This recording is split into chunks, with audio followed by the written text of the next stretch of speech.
En Verango, en el año 2020, se generaron alrededor de 3.000 toneladas de residuos.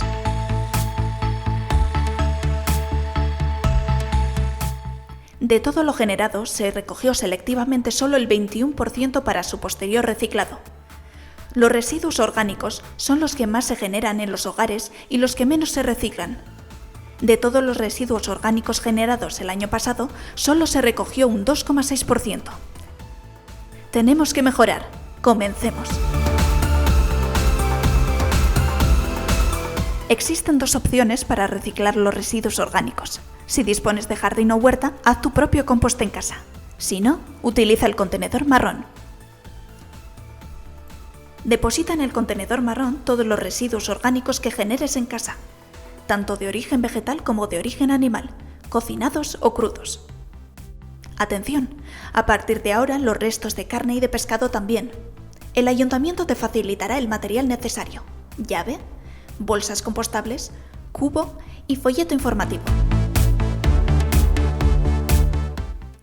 Para los residuos orgánicos, utiliza solo bolsas compostables, no bolsas de plástico.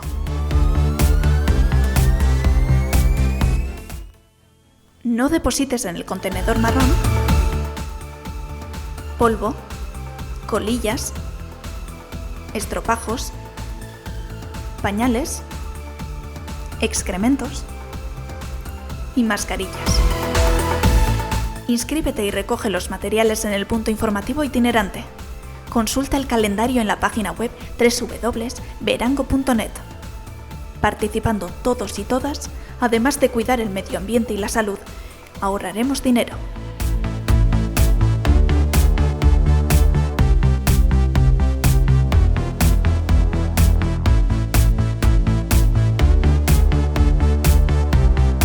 De esta manera devolveremos a la tierra lo que ella nos da.